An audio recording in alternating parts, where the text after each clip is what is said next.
Welcome to discussions.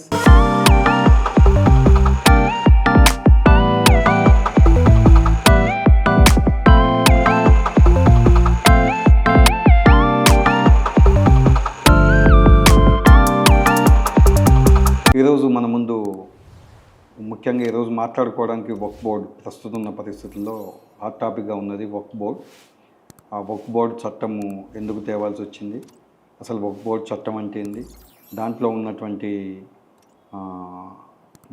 ఏమేమి ఉన్నాయి, అందులో ఉన్న విషయాలు ఏంటి, ఇప్పుడున్న వక్ఫ్ బోర్డ్ చట్టాన్ని కొంతమంది దాన్ని వ్యతిరేకిస్తున్నారు, ఆ వ్యతిరేకించడానికి గల కారణాలు ఏంటి, వీటినన్నిటినీ చర్చించడానికి మన ముందు షహబాజ్ గారు ఉన్నారు విశ్లేషణ చేయడానికి. అందులో ముఖ్యంగా మొదటి క్వశ్చన్స్గా మనం అడగాల్సింది, అసలు ఈ వక్ఫ్ బోర్డ్ చట్టం అంటే ఏంది, ఈ వక్ఫ్ బోర్డులో ఏమేమి ఉన్నాయి, అసలు వక్ఫ్ బోర్డ్ అంటే ఏంటి. అసలు ఫస్ట్ ఆఫ్ ఆల్ తెలుసుకోవాల్సింది ఏంటంటే, చాలామందికి తెలియని విషయం ఈ వక్ఫ్ బోర్డ్ అంటే ఏంటిది. దాని గురించి ఇప్పుడు మనం అడిగే ప్రయత్నం చేద్దాం. వక్ఫ్ బోర్డులో ఏమేమి ఉంటాయి అనేది తెలుసుకునే ప్రయత్నం చేద్దాం. దాని గురించి షహబాజ్ గారు మనకి విశ్లేషణ చేయడానికి మన స్టూడియోలో ఉన్నారు. నమస్తే షహబాజ్ గారు. ఇప్పుడు మనకి అసలు ఈ వక్ఫ్ బోర్డ్ అంటే ఏంది? చూడండి, ఈ నేల అన్నది, భారతదేశం అన్నది ఎన్నో జాతులు, తెగలు, మతాలు, కులాలు నివసిస్తున్న నేల. స్వాతంత్రం వచ్చిన తర్వాత ఒక రాజ్యాంగాన్ని మనం రాసుకొని దాన్ని ఏర్పరచుకున్నాం. రాజ్యాంగంలో కూడా ఏంటిది అంటే, అన్ని మతాలకు సంబంధించిన ఆచారాలు, వ్యవహారాలు, సంస్కృతి, సాంప్రదాయాలకు సంబంధించి కొన్ని హక్కులు, కొన్ని నిబంధనలు ఉన్నాయి. ముఖ్యంగా మైనారిటీ తెగలకు సంబంధించి, మైనారిటీ మతస్థులకు సంబంధించి వాళ్ళ భాషని, వాళ్ళ సంస్కృతిని, వాళ్ళ సాంప్రదాయాలని, వాళ్ళ మతాలకు సంబంధించిన ఆచార వ్యవహారాలని కాపాడుకోవడానికి, వాళ్ళ ఐడెంటిటీని అలానే ఉంచుకోవడానికి రాజ్యాంగం అన్నది కొన్ని హక్కుల్ని స్పెషల్గా కల్పించింది. అయితే ఈ సందర్భంలో అటువంటి ప్రత్యేక హక్కుల్లోకే ఈ వక్ఫ్ చట్టం అన్నది వస్తుంది. మామూలుగా వక్ఫ్ అనే పదానికి అర్థం ఏంటిది అంటే, మతపరమైన దాతృత్వం ద్వారా లేదా ఒక పవిత్రమైన ప్రయోజనం కోసము ఏదైనా దానం చేయడాన్ని వక్ఫ్ అని చెప్తారు. అంటే ఆ దానం చేసే ఆస్తి ఏదైతే ఉంటుందో దాన్ని వక్ఫ్ ఆస్తి అని చెప్తారు. అయితే దీనికి సంబంధించి దేశంలో చాలా రకాలకు సంబంధించి, అంటే చాలా ఎంతోమంది మతస్థులు ఉన్నారు, అందులో ముస్లింలు కూడా ఒక మతం కాబట్టి వాళ్ళకు సంబంధించిన మసీదులు కానివ్వండి, లేదా దర్గాలు, శ్మశాన వాటికలు, తర్వాత తకియాలు, ముసాఫిర్ ఖానాలు, ఈద్గాలు, వీటికి సంబంధించి ఆస్తులు ఏవైతే ఉంటాయో వాటిని పరిరక్షించుకోవడానికి, వాటిని మెయింటైన్ చేయడానికి, లేకపోతే ఆర్గనైజ్ చేసుకోవడానికి ఏర్పడిన ఒక బోర్డే వక్ఫ్ బోర్డ్ అన్నట్టు. అది చట్టం ద్వారా ఏర్పాటు చేయబడింది. చట్టమే దాన్ని ఏర్పాటు చేసింది. ఓకే, ఇది చట్టమే ఏర్పాటు చేసింది ప్రభుత్వమే 1954వ సంవత్సరంలో జవహర్లాల్ నెహ్రూ ప్రభుత్వంలో మొదటిసారిగా వక్ఫ్ చట్టాన్ని అమల్లోకి తెచ్చినారు. దానికంటే స్వతంత్రం కంటే ముందు కూడా బ్రిటిషర్లు కూడా దీన్ని గుర్తించినారు. సరే, అప్పటి వక్ఫ్ చట్టానికి సంబంధించిన అంశాలు, లేకపోతే దానికి సంబంధించిన రిజర్వేషన్లు, రెస్ట్రిక్షన్లు వేరేవి. తర్వాత స్వాతంత్రం తర్వాత దీన్ని పకడ్బందీగా ప్రభుత్వం అన్నది అమల్లోకి తెచ్చింది. ఈ వక్ఫ్ బోర్డు ప్రభుత్వమే మనకి అమల్లోకి తీసుకొచ్చింది. ఎందుకంటే రాజ్యాంగం కొన్ని ప్రత్యేక హక్కుల్ని మైనారిటీ తెగలకి, మతస్థులకి, జాతులకు కల్పించింది కాబట్టి వాళ్ళ ఆస్తుల్ని కాపాడడం కూడా ప్రభుత్వం యొక్క బాధ్యత కాబట్టి ప్రభుత్వం కాపాడే ఉద్దేశంతో ఈ వక్ఫ్ చట్టాన్ని తీసుకొచ్చింది. ఓకే, వక్ఫ్ చట్టాన్ని ప్రభుత్వం తీసుకొచ్చింది. ఈ చట్టము సవరణ ఇంతకుముందు ఎప్పుడైనా జరిగిందా? ఈ 1954లో ఏర్పడింది అంటున్నారు వక్ఫ్ బోర్డు. ఈ 1954 నుంచి 225 కాలంలో వచ్చి ఇప్పుడు మనం 2025 సంవత్సరంలో ఉన్నాం. ఈ మధ్యకాలంలో ఈ బోర్డులో, ఈ చట్టంలో ఏమన్నా సవరణలు చేశారా? సవరణలు చేస్తే అప్పుడు ఇంత వ్యతిరేకత వచ్చిందా? అసలు జరిగిన సవరణలు ఏమన్నా మీకు ఐడియా ఉందా? జరిగినాయి. సవరణలు అన్నవి 1954లో చట్టం వచ్చిన తర్వాత మళ్ళీ మొదటిసారిగా 1995లో చట్ట సవరణ జరిగింది. వక్ఫ్ చట్టానికి కొన్ని సవరణలు తెచ్చింది. దాని తర్వాత మళ్ళీ 2013లో సచార్ కమిటీ నివేదిక ఆధారంగా సచార్ కమిటీ సూచనల్ని దృష్టిలో పెట్టుకొని కొన్ని సవరణలు చేయడం జరిగింది. తర్వాత మళ్ళీ ఇప్పుడు 2025లో అయితే ఇంతకుముందు సవరణలు జరిగినప్పుడు ఆ సవరణలు ఏవి కూడా వక్ఫ్ చట్టానికి కానివ్వండి వక్ఫ్ ఆస్తులకి నష్టం కలిగించేటట్టు లేకున్నాయి అన్నట్టు. రెండోది, ఒక మతం పైన దాడి చేసే విధంగా రాజ్యాంగానికి వ్యతిరేకంగా లేవు కాబట్టి అప్పుడు వ్యతిరేకత రాలేదు. అందులో ఆ ప్రభుత్వాలు చేసినప్పుడు కూడా ఏంటిదంటే సూచనలు సలహాలు స్వీకరించి నిజమైన ఉద్దేశంతో చేసినాయని మనం భావించవచ్చు. అయితే ఇప్పుడు ఏదైతే వక్ఫ్ బిల్లు తీసుకొచ్చినారో, వక్ఫ్ సవరణ చట్టం ఏదైతే తీసుకొచ్చినారో, ఇందులో పూర్తిగా అప్పటి చట్టం ఏదైతే ఉందో దానికి విరుద్ధంగా, ఇంకా చెప్పాలంటే రాజ్యాంగానికి విరుద్ధంగా కొన్ని అంశాలు ఉన్నాయి. కావున దాన్ని పట్టుకొని కొన్ని వ్యతిరేకత వస్తుంది. అయితే ఇంకొకటి ఏం చెప్పుకోవాలి అంటే 1995 తర్వాత సంఘ్ శక్తుల యొక్క బలం పెరిగింది, సంఘ్ పరివార శక్తుల బలం పెరిగింది. దాని తర్వాత అనేక అంశాలు ఈ చట్టానికి సంబంధించి బయట ప్రొపగండా జరిగింది అన్నట్టు. అయితే కొన్ని సందర్భాలు ఏంటిదంటే వక్ఫ్ చట్టం అన్నది ఒక రాజ్యాంగానికి అతీతమైన చట్టం అని, రెండోది వక్ఫ్ చట్టంతో ముస్లింలు ఇతర మతస్థులు లేదా ఇతర ఆస్తుల్ని కబ్జా చేసే అవకాశం ఉంది అని, దాంతోపాటు ఏంటిది అంటే వక్ఫ్ బోర్డులకు జవాబుదారీతనం లేదని, తర్వాత వక్ఫ్ బోర్డులు ఏదైనా ఆస్తిని తమ ఆస్తిగా క్లెయిమ్ చేసుకోవచ్చని, ఇట్లా రకరకాల లేనిపోని అపోహాలు సృష్టించి అప్పటి నుంచి చెప్పుకుంటా ప్రపగండా పెంచారు. కాబట్టి మళ్ళీ ప్రభుత్వం దాన్ని దృష్టిలో పెట్టుకొని మళ్ళీ తీసుకొచ్చిందేమో అని మనం అనుకుంటున్నాం.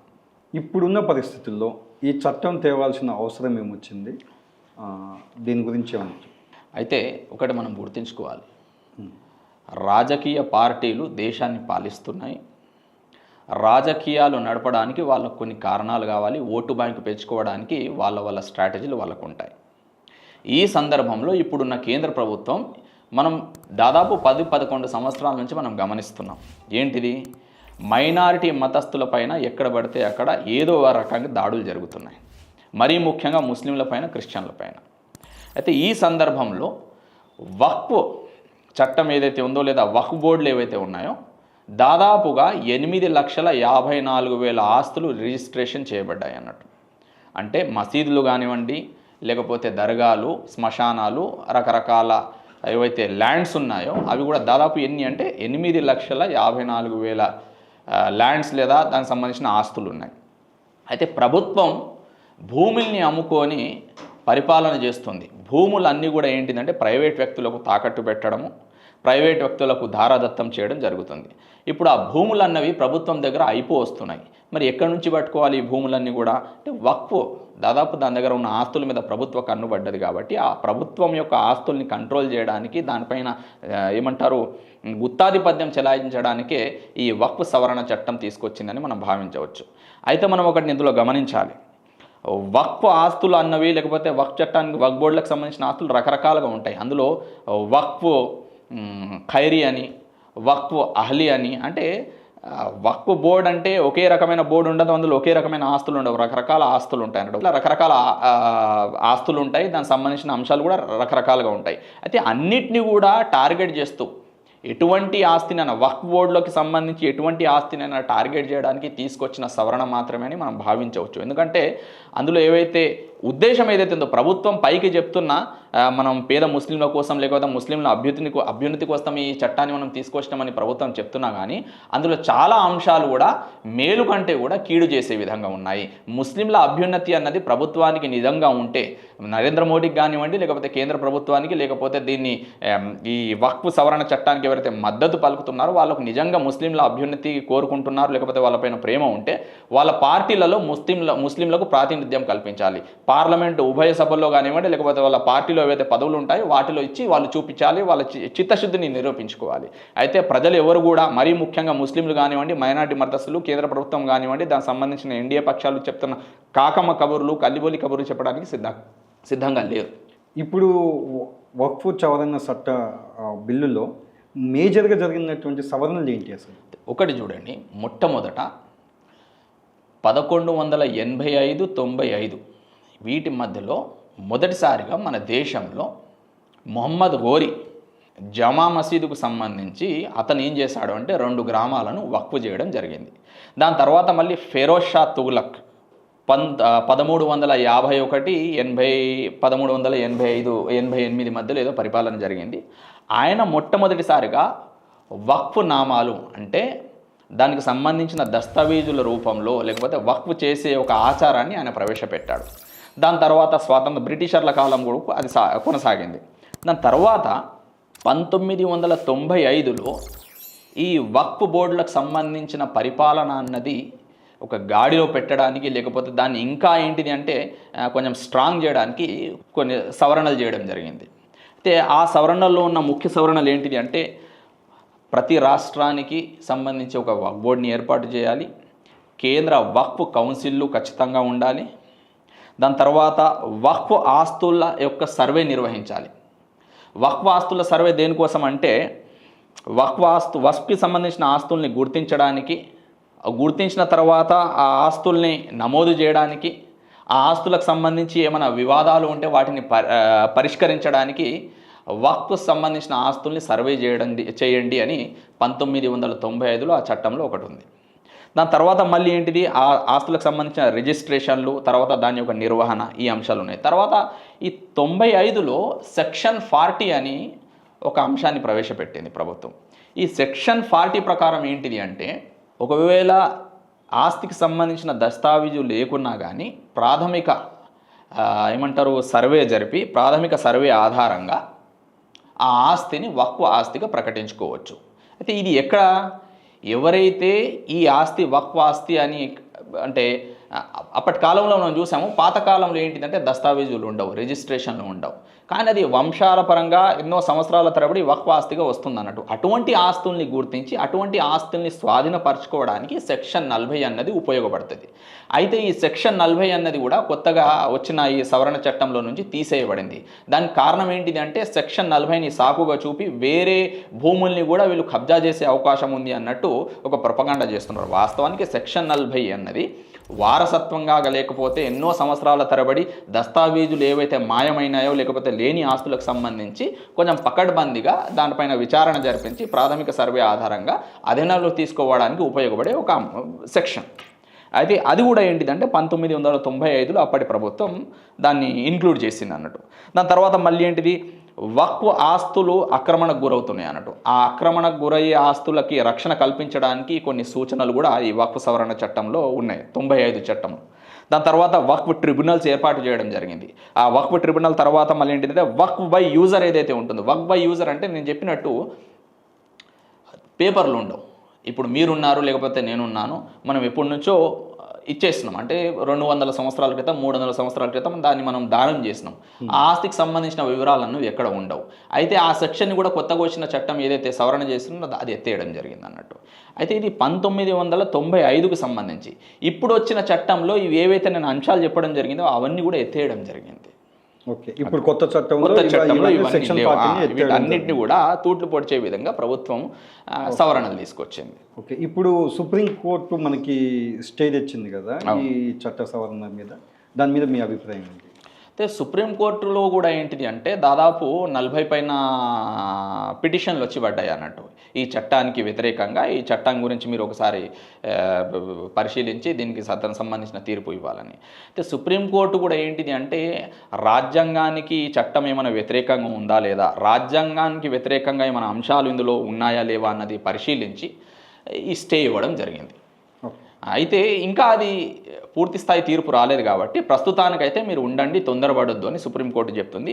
వచ్చిన తర్వాత ఏం జరుగుతుందా అన్నది ఇప్పుడు అక్కడ ఉన్న వాదనల్ని ఎవరైతే లాయర్లు వినిపిస్తారో లేకపోతే వాళ్ళ దగ్గర ఏవైతే పాయింట్లు ఉంటారో దాన్ని బట్టి మనకు తెలుస్తుంది. ఓకే, వక్ఫ్ బోర్డు అనేది ఓన్లీ భారతదేశానికే పరిమితమైన ఉందా? ఇది ప్రపంచంలో ఇంకెక్కడైనా దేశాలలో వక్ఫ్ బోర్డు కూడా ఉంది? చూడండి, ఒక్కొక్క దేశానికి సంబంధించి ఒక్కొక్క పరిస్థితి ఉంటుంది.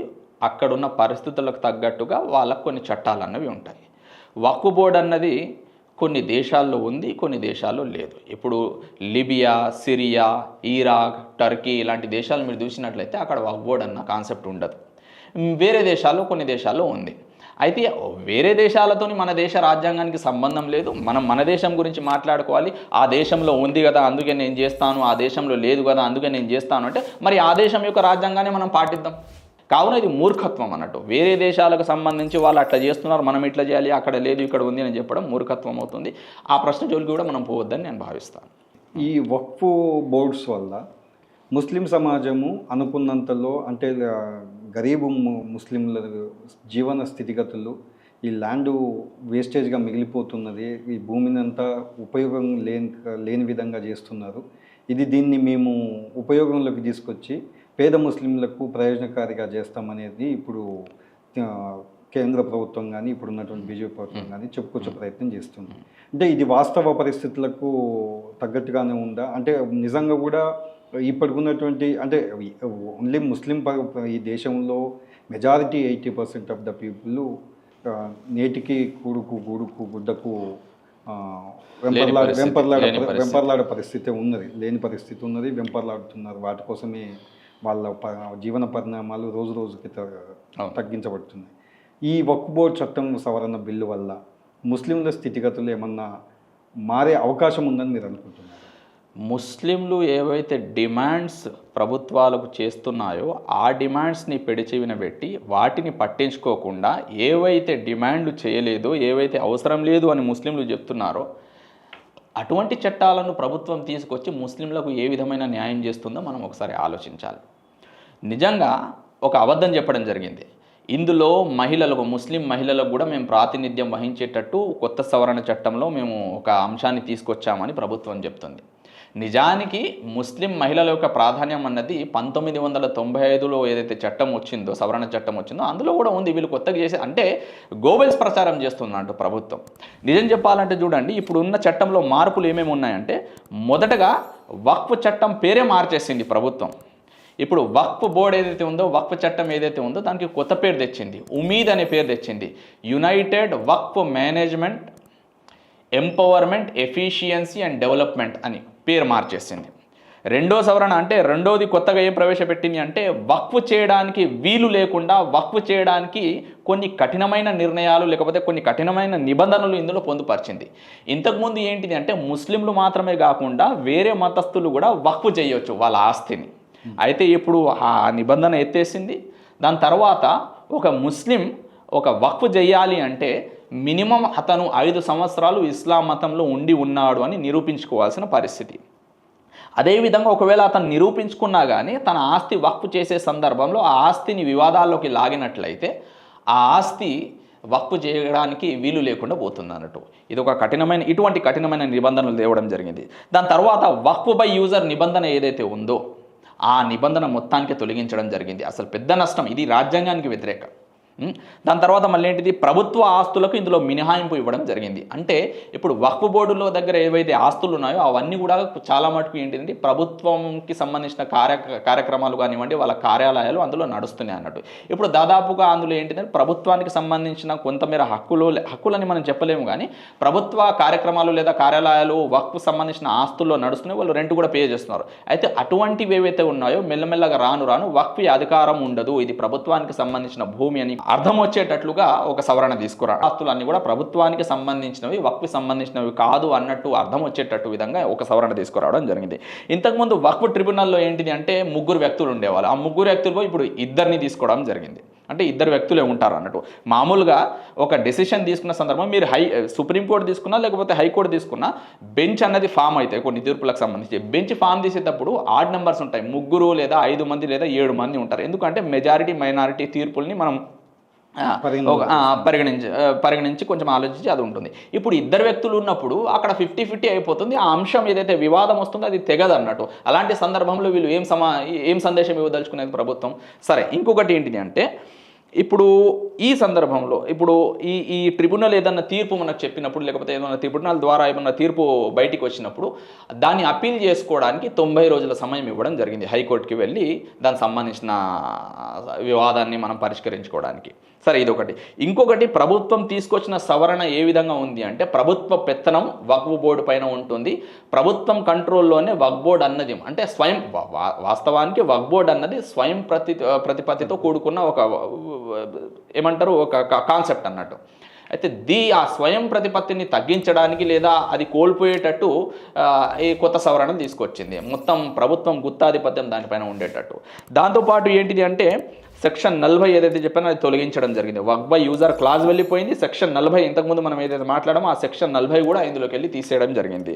అయితే వక్ఫ్ ఆస్తియా కాదా, అది వక్ఫ్కి సంబంధించిన ఆస్తియా కాదా అని నిర్ణయించడానికి సెక్షన్ 40 అన్నది చాలా సులభంగా మనకు పరిష్కారాన్ని సాల్వ్ చేస్తుంది అన్నట్టు, పరిష్కారాన్ని వెతికి పెడుతుంది అన్నట్టు. అయితే ఆ సెక్షన్ 40 మొత్తానికి ఎత్తివేయడం జరిగింది. దీనివల్ల ఏమవుతుంది అంటే ఇప్పుడు వక్ఫ్కి సంబంధించిన ఆస్తి ఉన్నా కానీ ఈ ఆస్తి వక్ఫ్కి సంబంధించింది కాదు అని ఇతరులు వాదించే అవకాశం ఉంటుంది అన్నట్టు. అంటే గట్టిగా ఇప్పుడు వక్ఫ్ బోర్డు దగ్గర ఏవైతే పవర్లు ఉన్నాయో ఆ పవర్లు అన్నీ కూడా ప్రభుత్వం తీసేయడం జరిగింది. తర్వాత ఆస్తులని ఇప్పుడు కొన్ని శక్తులు ఉంటాయి, ఆస్తులను వివాదం చేసినప్పుడు ఆ వివాదాస్పదమైన ఆస్తులు ఏవైతే ఉంటాయో అది ఎటువంటి పరిస్థితుల్లో కూడా వక్ఫ్ బోర్డుకి చిక్కకుండా కొన్ని నిబంధనలు తీసుకొచ్చింది. అయితే ఇటువంటి అంశాలు ఏవైతే ఉన్నాయో ఈ అంశాలన్నీ కూడా ఏంటిది అంటే రాజ్యాంగం ఏవైతే ప్రత్యేక హక్కులు మైనారిటీ మతస్థులకు కల్పించిందో స్వయం ప్రతి కలిగిన బోర్డులు ఏవైతే ఉంటాయో అందులో జోక్యం చేసుకొని వాళ్ళ ఆచార వ్యవహారాల్లో జోక్యం చేసుకోవడం లేదా ఆర్టికల్ 26 ఏదైతే ఉంటుందో ఆర్టికల్ 26కి వ్యతిరేకంగా ఇందులో అంశాలు ఉన్నాయి కాబట్టి ముస్లిం సమాజం నుంచి కానివ్వండి లేకపోతే మేధావుల నుంచి లేకపోతే ఎవరైతే న్యూట్రల్గా ఉంటారో న్యాయం గురించి ఎవరైతే మాట్లాడతారో వాళ్ళ దగ్గర నుంచి వ్యతిరేకత రావడం జరుగుతుంది. అయితే ఇందులో నిజానికి ప్రభుత్వం దగ్గర సరిపడ బలం లేకున్నా కానీ ఎన్డీఏ పక్షాల యొక్క మద్దతుతో ఎన్డీఏ పక్షాలు అన్నీ కూడా ఏంటిది నిజం చెప్పాలంటే ఎన్డీఏ పక్షాలు చంద్రబాబు కానివ్వండి నితీష్ కుమార్ కానివ్వండి ముస్లింల ఓట్లు తీసుకొని ముస్లింల ఓట్లతోని గెలిచి ముస్లింలకు పెద్ద నష్టం చేస్తున్నారు. అయితే రాబోయే రోజుల్లో ఏంటిది అంటే ఇటువంటి ప్రభుత్వాలకు ముస్లింలు కానివ్వండి లేకపోతే ఇతర మతస్థులు కానివ్వండి వాళ్ళు చేస్తున్న పనుల్ని గమనిస్తున్నారు కాబట్టి సమాధానం చెప్తారు. ముందుగా అసలు ఈ చట్టాన్ని చట్ట సవరణ చేసే ముందు పార్లమెంటరీ కమిటీ ముందు పెట్టే ప్రయత్నం చేస్తారు కదా. అవును. ఇది ఈ చట్టాన్ని మరి పార్లమెంట్ జేపీసీ ముందుకు తీసుకుపోయినప్పుడు అక్కడ ఏమైనా వ్యతిరేకత వచ్చిందా ఈ చట్టం సవరణ బిల్? వచ్చింది. 2024 ఆగస్టు 8వ తేదీన ప్రభుత్వం అన్నది వక్ఫ్ సవరణ చట్టాన్ని ప్రవేశపెట్టింది. అయితే పెద్ద ఎత్తున దీనికి సంబంధించి వ్యతిరేకత రావడం జరిగింది. దాని తర్వాత ప్రభుత్వం అన్నది జాయింట్ పార్లమెంటరీ కమిటీ జేపీసీ వేయడం జరిగింది. ఈ జేపీసీలో 16-10 ఓట్ల రేషియోతోని కొన్ని సవరణలు ఆమోదించబడ్డాయి అన్నట్టు. దాదాపు ఇంతకుముందు ఏదైతే వక్ఫ్ చట్టాలు ఉన్నాయో అంటే 1954 సంవత్సరంలో వచ్చిన వక్ఫ్ చట్టంలో దాన్ని మనం కంపేర్ చేసుకుంటే అందులో నుంచి దానికి సంబంధించి 44 సవరణలు 44 మార్పులు చేసింది ప్రభుత్వం అన్నది. ఆ 44 మార్పులకి వ్యతిరేకంగా ఈ జేపీసీలో వాదనలు వినిపించే సందర్భంలో కేవలం 14 అంశాలను మాత్రమే 14 సవరణలు మాత్రమే ఆమోదింపజేయడం జరిగింది. ఈ 14 అంశాలు కూడా ఏంటిదంటే తూతూ మంత్రంగా ఎన్డీఏ పక్షాలు ఏవైతే సవరణలు చేయాలని చెప్పినాయో వాటిని మాత్రమే ఆమోదించడం జరిగింది. ప్రతిపక్షాలు ఏవైతే ఉన్నాయో లేకపోతే దీనికి వ్యతిరేకంగా ఎవరైతే వాదించుకుంటూ వస్తున్నారో అటువంటి పార్టీల యొక్క సూచనల్ని సలహాల్ని పరిగణలోకి తీసుకోవడం జరగలేదు. అయితే జేపీసీ అన్నది కూడా ప్రభుత్వమే వేస్తుంది. జేపీసీలో ఉండే సభ్యులు కూడా దాదాపు ప్రభుత్వానికి సంబంధించిన సరే ప్రతిపక్షాలు ఉన్నా కానీ వాళ్ళ సలహాన్ని గౌరవించలేదు, వాళ్ళ సూచనల్ని తీసుకోలేదు. కావున ఈ జేపీసీ వేయడం వల్ల కూడా పెద్ద లాభం జరగలేదని మనం భావిస్తాం. ఎందుకంటే లాభం జరగలేదు కాబట్టి కదా మళ్ళీ ఇప్పుడు కోర్టుకి ఎక్కాల్సిన పరిస్థితి. ఒకవేళ జేపీసీ చెప్పిన సూచనలు తీసుకొని ఉంటే కోర్టుకి వెళ్ళాల్సిన పరిస్థితి రాకపోయేది మనకి. ఇంకొకటి ఏంటిది అంటే ముఖ్యంగా ప్రతిపక్ష పార్టీలు కానివ్వండి లేకపోతే కొన్ని వ్యవస్థలు అంటే ప్రజా సంఘాలు ఏవైతే ఉన్నాయో లేకపోతే ముస్లిం సమాజం ఏదైతే ఉందో ముఖ్యంగా ఒక పాయింట్ని పట్టుకొని గట్టిగా దీని గురించి వ్యతిరేకత వ్యక్తపరచడం జరుగుతుంది. ఏంటిది అంటే మతపరమైన సమాజాలకు వారి సొంత వ్యవహారాలకు సంబంధించి స్వేచ్ఛ ఏదైతే ఉందో ఆ స్వేచ్ఛని హరించడానికి ప్రభుత్వం అన్నది క్రూరత్వంగా కఠినంగా ఇటువంటి సవరణలు తీసుకొచ్చింది. ఆ సవరణలు కూడా ఆర్టికల్ 26 ఏదైతే చెప్తుందో వాటికి వ్యతిరేకంగా ఉన్నాయి. కావున ఇది రాజ్యాంగ వ్యతిరేకమైన బిల్లుగా వాళ్ళు చెప్తున్నారు. వక్ఫ్ చట్ట సవరణ బిల్లు వల్ల ఇప్పుడున్నటువంటి కేంద్ర ప్రభుత్వము అసలు ఏం సాధించాలనుకుంటుంది? ఈ బిల్లు చట్టం తీసుకొచ్చి ఏం చేయాలనుకుంటుంది? అసలు నిజం చెప్పాలంటే నీళ్ళు పాలు అయ్యేటట్టు మనం మాట్లాడాలంటే కేంద్ర ప్రభుత్వానికి ముస్లింల పైన కానివ్వండి, హిందువుల పైన కానివ్వండి, క్రిస్టియన్ల పైన కానివ్వండి, ఎటువంటి వాళ్ళపైన కూడా ప్రేమ లేదు. కేవలం కార్పొరేట్ శక్తులపైన మాత్రమే ప్రభుత్వాలకు ప్రేమ ఉంది. అయితే కార్పొరేట్ శక్తులకు ఏవైతే భూములు కావాలో అటువంటి భూములు, ఎందుకంటే వక్ఫ్కి సంబంధించిన ఆస్తులు దాదాపుగా మనం చూసినట్లయితే మెజారిటీ ఆస్తులు ఏంటిది అంటే పట్టణ ప్రాంతాల్లో లేకపోతే ఊర్లలో చాలా సెంట్రల్గా ఉంటాయి. అంటే ఏదో అడవులలో ఉన్నట్టు ఉండవు అన్నట్టు, అంటే సిటీకి దగ్గరలో కానివ్వండి ఊర్లకు దగ్గరలో ఉంటాయి అన్నట్టు. అటువంటి జాగలలో లేకపోతే అటువంటి చోట్లలో ఏంటిది అంటే కార్పొరేట్ పెట్టుబడిదారులకు ఆస్తుల్ని కట్టబెట్టడానికి చేసే ప్రయత్నంలో భాగంగానే ఈ కొత్త వక్ఫ్ సవరణ చట్టం వచ్చిందని మనం భావిస్తాం. అది రెండోది ఏంటిది అంటే మన ప్రభుత్వం చెప్తున్నట్టుగా చిత్తశుద్ధి ఏంటంటే ఏవైతే డిమాండ్లు నిజంగా వస్తున్నాయో ముస్లింల తరపు నుండి కానివ్వండి, లేకపోతే వేరే మతస్థుల నుంచి, ఆ డిమాండ్లను పరిష్కరించే ప్రయత్నం చేయండి. ఆ డిమాండ్లను మీరు ముందుకు తీసుకొని బిల్లు ప్రవేశపెట్టి చేయడం. ఈ వక్ఫ్ బోర్డుకు సవరణ చట్టంలో 6 నెలల కాల పరిమితిని విధించారు. ఆ 6 నెలల కాల పరిమితిలో వక్ఫ్ బోర్డుకు సంబంధించిన ఆస్తులను రిజిస్టర్డ్ చేసుకోమని చెప్తున్నది ఈ చట్టంలో. దానికి టైం పీరియడ్ కూడా ఇచ్చారు 6 మంత్స్. దానివల్ల జరిగేటటువంటి అంటే నష్టం ఏంటి, లాభం ఏంటి? వక్ఫ్ ఆస్తులు అన్నవి 8,54,000 ఉన్నాయి. 6 నెలల కాల వ్యవధిలో ఇంత పెద్ద మొత్తాన ఉన్న ఆస్తుల్ని రిజిస్ట్రేషన్ చేయడం అన్నది అసాధ్యం. సరే, ఆ రిజిస్ట్రేషన్ చేయడానికి సంబంధించిన ఏమన్నా ఫెసిలిటీస్ కానివ్వండి, వసతులు కానివ్వండి ఆ కలెక్టర్ ఆఫీస్లో లేదా రిజిస్ట్రేషన్ ఆఫీసులలో ఉన్నాయా అంటే అవి కూడా లేవు. అంటే ఉద్దేశపూర్వకంగా ఏంటిది అంటే ఇటువంటి నిబంధన తీసుకువచ్చి సమయం అన్నది కొంతమేరనే కేటాయించేటట్టు చేయడం, దాని తర్వాత అవుట్ ఆఫ్ బౌండ్ అయిపోతే అటువంటి ఆస్తుల్ని ప్రభుత్వం తన అధీనంలోకి తీసుకొని ఇతరులకు ధారాదత్తం చేయడానికి చేస్తున్న ప్రయత్నం తప్పితే మరో ప్రయత్నం కాదు. అందుకే చూడండి, తెలంగాణలో దాదాపు 77,000 ఎకరాల వక్ఫ్ ఆస్తులు ఉన్నాయి ఒకప్పుడు. ఆ 77,000 ఎకరాల వక్ఫ్ ఆస్తుల్లో 55,000 ఎకరాల వక్ఫ్ ఆస్తులు మటుమాయం అయిపోయినాయి. అటువంటి సందర్భాలు మనం చూసినాం కాబట్టి 1995లో వక్ఫ్ సవరణ చట్టం వచ్చింది. దీన్ని పకడ్బందీగా గట్టి ఉద్దేశంతో అమలుపరచడానికి, వక్ఫ్ ఆస్తుల్ని కాపాడడానికి. ఇది ఇప్పటి వరకు ఉన్నటువంటి డిస్కషన్ షహబాజ్ విశ్లేషించారు. షహబాజ్ గారు వక్ఫ్ బోర్డుకు సంబంధించి దాంట్లో ఉన్నటువంటి లోటుపాట్లను, ఆ సవరణ చట్టం వల్ల జరిగేటటువంటి లాభాలు, నష్టాలు, పేద ముస్లింలకి దానివల్ల ఉపయోగాలు ఉన్నాయా అనేది ఇప్పుడు మనకి విశ్లేషణపూర్వకంగా మనకి షహబాజ్ గారు వివరించారు. ఇది ఇప్పటి వరకు ఉన్నటువంటి discussion on Waqf board. Thanks for watching. Thank you one and all. Thank you.